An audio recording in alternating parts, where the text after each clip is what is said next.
It goes without saying that Hollow Knight is a masterpiece, with its juicy combat complementing its creative boss design and a soundtrack that'll just leave you lost in the moment. It's hard to argue otherwise, but one thing that really sets the world of Hollow Knight apart from other games in the genre is its approach to level design, both in gameplay and visuals. By the end of this video, you'll know how to make a game level that looks like this. I'm going to show you how I approach making my Metroidvania, and the steps I'm trying to take to make a world that's even half as good as Hollow Knight's. A world where everything is intentional, and you simply want to stop and stare. There are 4 main steps I follow when creating a level in Amber's Tale, and the third one is probably the most important. So if there's one thing you should take away from this video, it's that step. And it's also worth noting that this video is split into 2 parts. I'll be covering level design from both a gameplay standpoint and a visual standpoint separately. So whether you're a designer, an artist, or just someone interested in how games are made, there's something in here for everyone.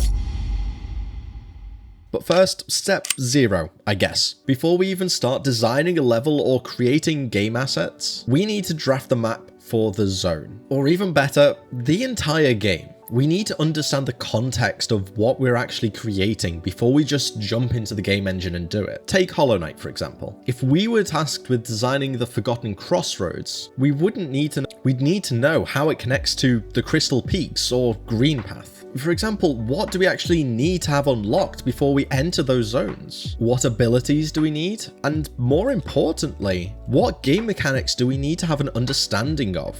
To get into the Crystal Peaks, we need the Desolate Dive ability. And to get into Green Path, we need to understand how to get past the creature that blocks the entrance. So when creating our first zone, we need to ensure the player gathers everything that they need, whether that's a physical item or an understanding of a game mechanic. We also need to consider the theming of each zone. When you're exploring a world this big, each new area you discover needs to feel unique. In my game Amber's Tale, for example, once you've beaten the first boss, you gain access to Castle Ilaria. This eerie castle contrasts dramatically from the autumnal hues of the Green Forest. Or alternatively, you may decide you want to venture down below into the caves and mine shafts. No matter which way you choose, you'll be entering somewhere visually distinct and memorable. But not only that, each individual zone will have its own gameplay identity. The caves will be dark and all-consuming, requiring a lantern to explore effectively. Whereas the castle will be a more chill, puzzle-based experience where you'll meet a lot of the main cast of the game. So take some time to think about where these different locations are going to be based in your world, and what makes them unique. We don't need to know every detail at this point, but we do need to lay the foundation. Honestly, I could make an entire video just dedicated to this step alone, so let me know in the comments below if you'd like me to do so. And if you do learn anything in this video, I'd really appreciate it if you would hit the like button and subscribe down below. And if Metroidvanias are your kind of thing, why not wishlist Amber's Tale on Steam? Thank you so much. Now that we have our map, we can focus on a single scene. A single room within the game. For this video, I'm going to be focusing on this one. Now, there are a few questions that we need to ask ourselves, and I highly recommend you write out each of these questions and have an answer to them before you even start designing the level. You don't have to write much, just bullet points will do. It will really help keep you focused on your design goals and give you purpose and intention behind what you're actually designing. See it as a checklist, everything on which you have to tick off before you can deem the level complete. So first things first, what is the purpose of this scene? Are there any specific items that you'll acquire within it? Or are there certain skills and mechanics you want to teach the player? Even down to if there's going to be a currency deposit the player can stock up at, just like the geo deposits in Hollow Knight. Next up, who are you going to face in this scene? This means enemies and NPCs. What abilities do these enemies have? And how can you tailor the world shape to complement those abilities? For example, with this enemy in my game, for one of their attacks, they slam their axe into the ground and send shockwaves either side of them. We need to make sure that this enemy has plenty of room to move around. as their attack covers quite a large area. We also can't have them close to a ledge, as the attack would look a little bit weird and detract from the immersion of the game. Therefore, we would need a space like this, and putting them somewhere like this really wouldn't work at all. The next question is, what obstacles and learnings are present? What hazards are going to be in the world, and how will these hazards affect the player's flow through the level? Will there be spike traps, an elevator, or a lock and key that they need to find? What collectibles will be in the level? Basically, if there's going to be any key items, or as I mentioned earlier, even currency deposits. Anything the player can interact with and collect, list it here. The intended flow of the scene. How do you want the player to move? What order do you want them to visit each segment? And not only what direction do you want them to go in, but how does the level make them do that? I'll go into more detail on this later in the video though. And lastly, where does this scene connect to neighboring scenes? In short, where can the player enter and exit the level? For this zone, there are just two spots, one at the top and one at the bottom. And once you have answers to all of these questions, we can go on to step 2. This step will save you so much stress down the line, and it literally takes 10 minutes to do, if that. It's something that can make such a massive difference, and people just don't do it for some reason. Prepare your scene and keep it organized. How this actually looks may be slightly different from person to person and depend on the engine that you're using, but this is how I structure things. I have 4 core game objects, or folders, in my hierarchy: setup, managers, environment, and canvases. This, from my experience, will cover pretty much anything you would have in your game. I'm also using V hierarchy here just to help further separate and structure my scene, but this is by no means necessary, it's just a personal preference of mine. In the setup folder, we'll put everything like the player controller, cameras, global lighting, and post-processing. Basically anything that is required for your game to function that isn't a manager of sorts. And then in the managers folder, we'll put, well, managers. So in my example, a save data manager, input manager, game manager, those kind of things, if your game has these kind of scripts. Remember, just because I have it in my game doesn't mean you will in yours.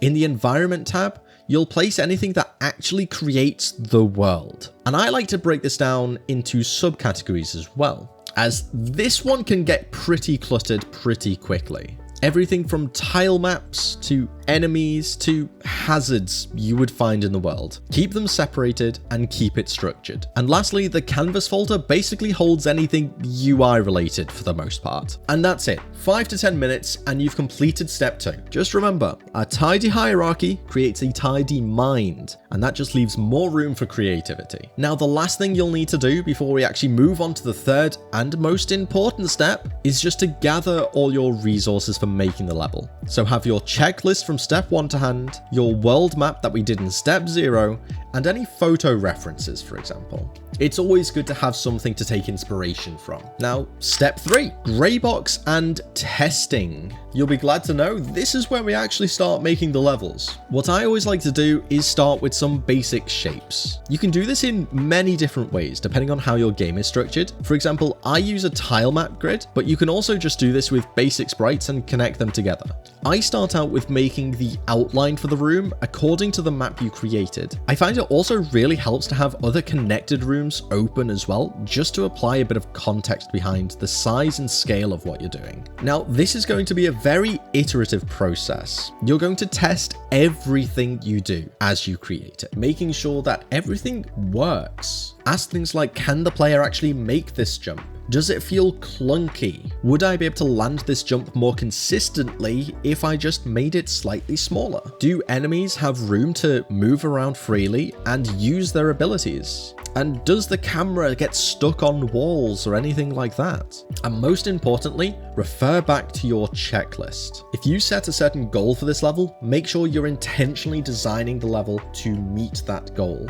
Let's have a look at an example. One of the things in my checklist for this zone was to teach the player to pogo. I actually did this in a couple of different ways. First, I added a small pogo challenge that leads to a secret room in the scene, one that will provide the player with an upgrade if they're able to complete it. A lot of players familiar with the genre may attempt to pogo across this row of spikes, in turn teaching them that the mechanic is in the game. But there are some people who will see a row of spikes and just turn around. And I don't blame them. I mean, that's fine. They can just return later when they have the dash ability and collect the reward anyway. But if they do overlook this, we still need another way to kind of trick them into knowing the mechanic is there. So at the beginning of the level, I place 2 enemies, both of which are placed below the player as you approach them. As you approach them, a player might choose to attack downwards, inherently pogoing off them. I also added a little bit of extra idle time to these 2 enemies so that they'll wait in this primed position for a little bit longer, increasing the odds that you'll teach the player the mechanic. And it's things like this that can really shape your world. It's because I had the intention to teach the player this mechanic that the world looks the way it does. I shaped the level to accommodate this teaching. This kind of thought process can be seen in other areas of the world as well. Take this example here. This is in the first scene, and I wanted to teach the player that there is a ledge grab or mantle as part of the movement. So I make sure there is an extra high wall that you need to hurdle to progress. It's high enough that you can easily clear it, but it's at that perfect height where most people will generally end up mantling it anyway. Remember, be intentional with what you want to teach the player, and the level builds itself. Now, one really important thing to do at this point is to not just test it yourself, but have other people play it for you. Ask some family or friends to just take 2 minutes and just give them the level. Take notes as to what they do and how they move. Did they do what you wanted them to? And if not, why? Take notes and then tweak the level based on your findings. There will be a lot of trial and error involved in this stage, but you'll be surprised how much of a difference it makes. It was actually through this testing that I realized I didn't have a plan to place a currency pile anywhere. It was also very boring just walking down this corridor, and even if I added an enemy there, it wouldn't do that much. So I decided I'll just show the player the currency right at the beginning of the level. As soon as you're in that room, you now have a micro goal to reach that pile of money. But I made sure it was just out of reach so that you have to do a little bit of exploring to collect it. Again, this is at the beginning of the game, so I don't want it to be all that complicated, but just enough to intrigue the player. Now, this kind of lock and key mechanic is extremely common across the genre. It's also a great way to teach the player to explore the world. You present the goal or the challenge, and then you show them the solution. You never give a key to a door you haven't found yet. Keep coming up with different ideas, different ways that you can present a problem and guide the player to the solution afterwards. And there are some really sneaky ways that we can guide a player to something. In this case, when the player is climbing the platforms to reach the upper level, they are moving in the right direction. Most players will naturally keep moving right, rather than going upwards, which in turn will lead them to the currency you showed them. Let's say the player was moving left instead while scaling to the second floor. They might just keep moving upwards rather than taking the detour. Making them move towards the goal as part of the environment encourages the player to keep moving and collect the reward. Okay, so we've made a couple of little goals within the room, and we've taught the player some mechanics. Congratulations, you have a level, one that's intentional with how it's designed. That's a big deal. Now we just have to make it look pretty. I will make a disclaimer first. You really shouldn't do this step until you've completed steps 1 through 3 for the rest of your levels. The odds are that over the course of creating the rest of the game, things will change a lot, and you'll end up rebuilding some levels from scratch.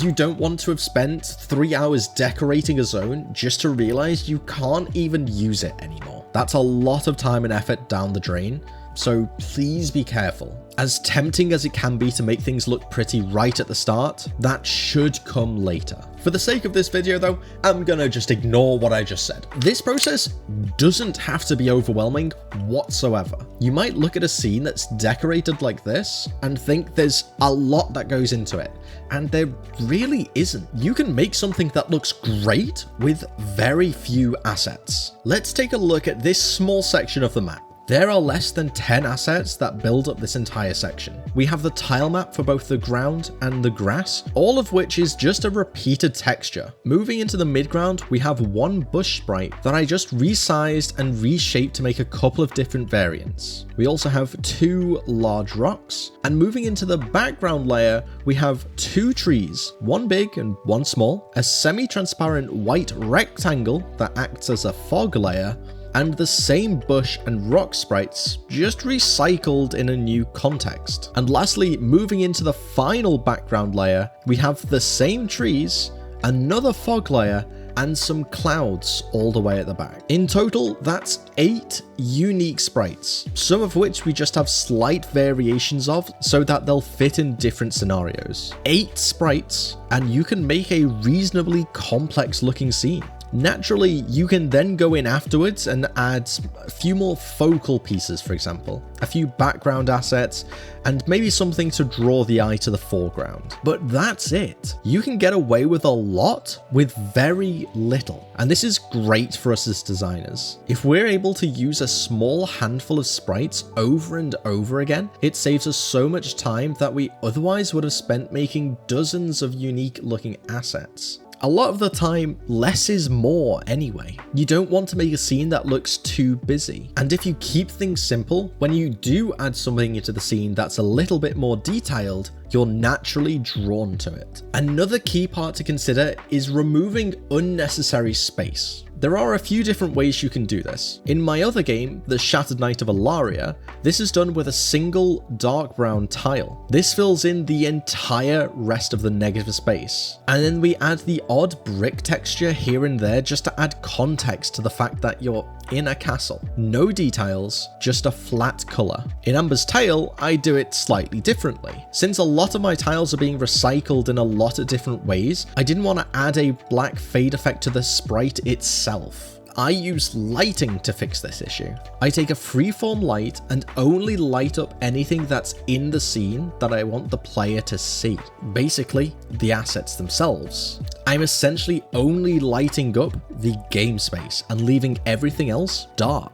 And the good thing about a freeform light is it has this natural gradient effect, so it fades into the darkness subtly. These two methods work perfectly for my games, but there are still other ways you can do this too. Like in Hollow Knight, the sprites themselves have this gradient built in. I'll leave a link in the description of the video that shows you how you can mimic that style specifically. It's honestly a great watch. The fog layers are also really important here. The reason we use fog is to distinguish what is in the foreground and what is part of the background. Naturally, objects that are further away appear less saturated and lighter than those that are up close. So adding a large sprite in the front of all these background objects and just lowering the opacity slightly mimics this fog effect.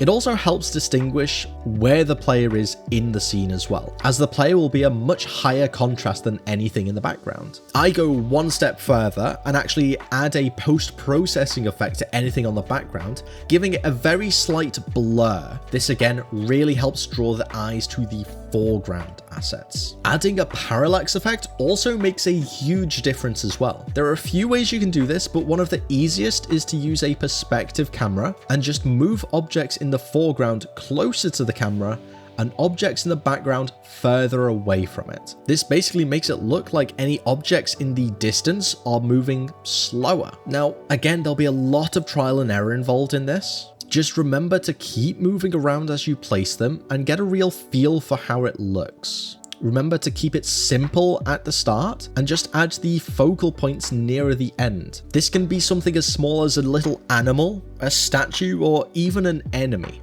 And that generally is the gist of it. Naturally, this is a foundation. You can then go in and add other details on top of this, or even little beams of light, or subtle particle effects that show leaves drifting through the background. Try things out and just see what works. Really go with your gut with these kind of things. And again, check with other people, get feedback.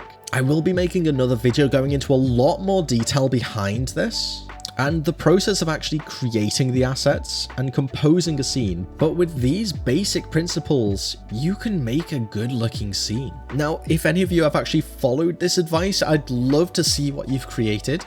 Join the Discord server, link in the description, and share what you've created. We'd love to see it and be those to give you feedback. Now, I know developing games can be tough, whether it's mastering AI, optimizing game logic, or tackling tricky math. But with Brilliant, you can boost your skills and power through these challenges with confidence. Brilliant's hands-on lessons are designed to teach you problem solving from the ground up. Instead of passively watching lectures, you'll be actively engaging with concepts. Whether you brush up on your fundamental or challenge yourself with advanced concepts, or develop your mind to think like a programmer and begin writing complex programs to build your games, and Brilliant helps break complex problems into manageable steps. You'll learn the skills needed to make games in a game format. Ready to power up your problem solving skills?